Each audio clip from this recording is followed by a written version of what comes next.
Good morning, my dear students. Today, we are going to discuss the second chapter of the civics for the class of 8. The chapter name is Understanding Secularism. First of all, imagine yourself as a Hindu or Muslim, and you are living in the part of United States of America. That you want to understand that USA is the Christian fundamentalism is very powerful in that country, and the American people are not willing to give you their house on rent because of the one reason: you are the Hindu, otherwise you are the Muslim.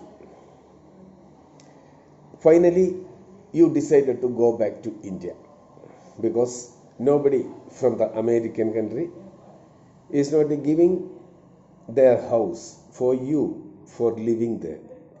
That is the reason you decided to go back to India.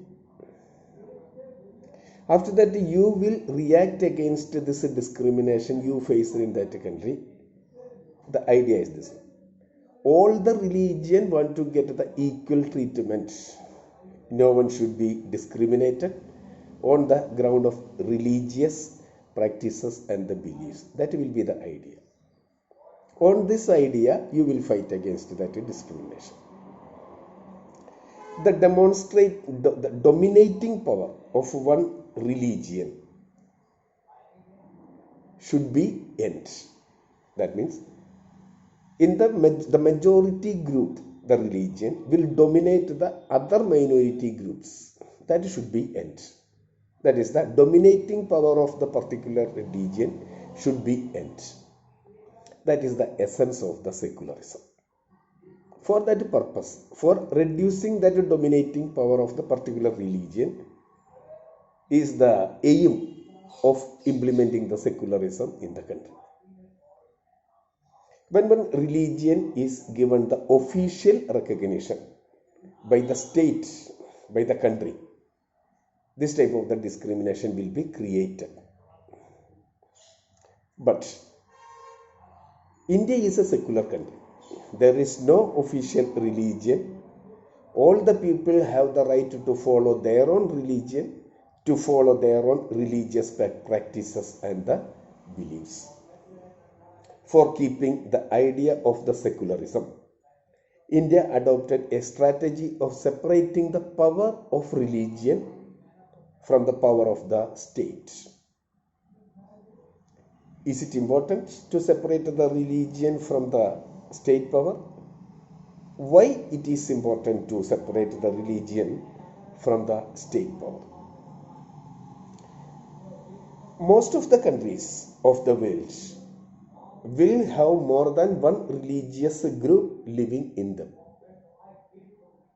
Within this religious group, one will be majority group and others will be the minority. This majority group will be capable to access the state power.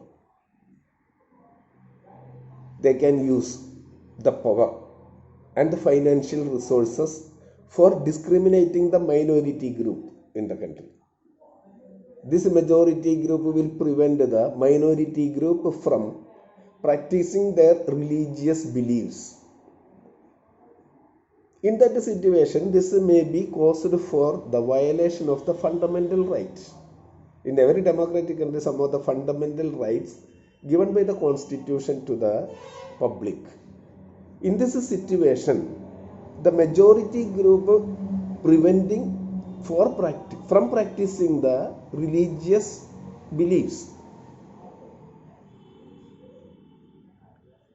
that is caused for the violation of the fundamental right of the citizens. That is why it is very important to separate the state and the religion in the democratic society for conserving the fundamental rights.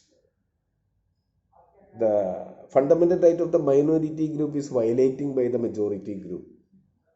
in this situation. We understood that situation. From that situation, we can see that for avoiding that violation of that fundamental right, for preventing that violation of the fundamental right, it is very important to separate the state and religion in the democratic society. Thank you.